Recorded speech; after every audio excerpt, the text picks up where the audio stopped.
Pernah kepikiran nggak sih setelah semua kerja keras kita di bangku kuliah, apa ya yang benar-benar nyisa selain nilai? Nah, hari ini kita bakal bedah gimana caranya mengubah semua pembelajaran itu jadi aset paling berharga dalam karir kamu, yaitu modal cerita. Ini dia pertanyaan yang mungkin sering banget mampir di kepala kita kan?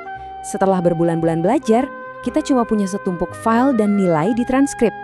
Terus kita nanya, sebenarnya apa sih nilai nyata yang bisa gue bawa ke dunia kerja? Tenang, kamu nggak sendirian. Dan justru pertanyaan inilah yang mau kita jawab bareng-bareng. Oke, jadi ini dia peta perjalanan kita. Pertama, kita lihat dulu masalah yang sering kita hadapi begitu kelas selesai. Terus, kita definisikan apa itu modal cerita. Dan kenapa ini bisa jadi pembeda yang luar biasa. Setelah itu, kita masuk ke cara praktis menyusunnya. Dan terakhir, kita bakal lihat gimana cerita ini jadi nilai jual kamu yang paling otentik. Siap? Oke, kita mulai dari bagian pertama. Apa sih yang beneran tersisa setelah kelas? Di sini kita coba geser fokus kita ya. Bukan lagi soal tugas yang dikumpulin, tapi soal nilai jangka panjang yang bisa kamu bawa ke dunia profesional. Kita sering banget kejebak di sini nih. Nilai bagus, oke. Proyek selesai, oke. Tapi gimana cara nyambungin ini semua ke dunia kerja? Nah, ini lubangnya. Hasil akademis itu nggak otomatis bisa ngomong sendiri buat ngejelasin kemampuan kita. Kita butuh semacam mesin penerjemah, dan itulah yang akan kita bangun hari ini. Nah, disinilah kita masuk ke intinya. Yuk, kita definisikan mesin penerjemah itu. Aset yang bakal jadi fondasi brand profesional kamu, modal cerita. Jadi, apa sih sebenarnya modal cerita itu? Gini, ini penting banget buat dipahami. Ini bukan storytelling buat hiburan ya. Ini adalah modal naratif profesional. Alias, kemampuan kamu buat menceritakan gimana cara kamu berpikir, kenapa kamu ambil sebuah keputusan, dan bagaimana kamu akhirnya menciptakan sebuah nilai. Inilah mata uang yang laku di dunia profesional. Coba deh, lihat perbedaannya di sini. Ini benar-benar fundamental. Portofolio biasa itu cuma ngelaporin apa yang kamu kerjain, udah. Tapi portofolio modal cerita itu ngejelasin kenapa dan gimananya. Di sini kamu bergeser dari yang tadinya cuma seorang pelapor jadi seorang pemikir strategis yang bisa mengartikulasikan nilai. Beda banget kan? Dan ini bukan cuma teori di kelas loh. Seorang CEO startup sendiri yang bilang betapa langkanya kemampuan ini.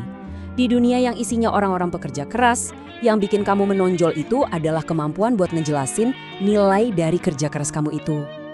Oke, jadi kita udah tahu nih modal ini langka dan berharga. Tapi pertanyaannya, kapan modal ini dicairkan? Di mana sih dia benar-benar nunjukin nilainya di dunia nyata? Coba bayangin, di setiap momen krusial dalam karir ini, orang tuh nggak cuma membeli hasil akhir kamu. Mereka itu membeli cara kamu berpikir, mereka pengen tahu gimana kamu menghadapi ketidakpastian, gimana kamu memetakan masalah, dan gimana logikamu bekerja. Itulah evaluasi yang sesungguhnya. Datanya juga ngomong hal yang sama. Di dunia yang super kompetitif kayak startup teknologi, kemampuan bercerita itu bukan lagi sekedar soft skill. Ini udah jadi kompetensi inti.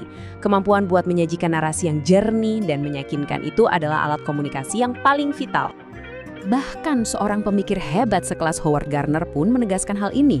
Saat kamu bisa menceritakan prosesmu, kamu bukan cuma ngasih laporan fakta.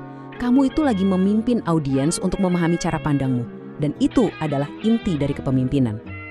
Oke, teorinya udah jelas banget. Sekarang kita masuk ke bagian yang paling ditunggu-tunggu.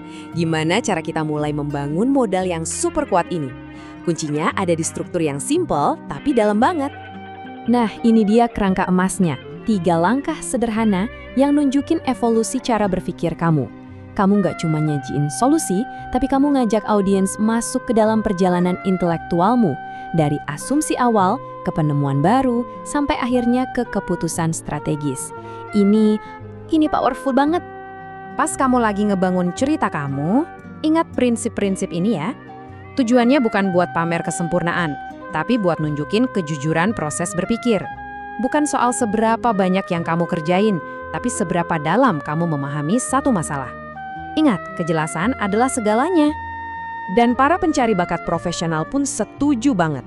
Mereka tuh nggak nyari daftar panjang proyek, mereka nyari satu bukti kuat bahwa kamu bisa berpikir mendalam dan mengomunikasikannya dengan jernih. Kualitas selalu mengalahkan kuantitas, setiap saat. Akhirnya kita sampai di momen puncaknya. Ini adalah titik di mana pembelajaran itu bukan lagi punya kelas atau dosen, tapi jadi milik kamu seutuhnya. Ini momen transisi kamu dari seorang pelajar menjadi seorang profesional. Coba deh, anggap ini lebih dari sekedar tugas akhir.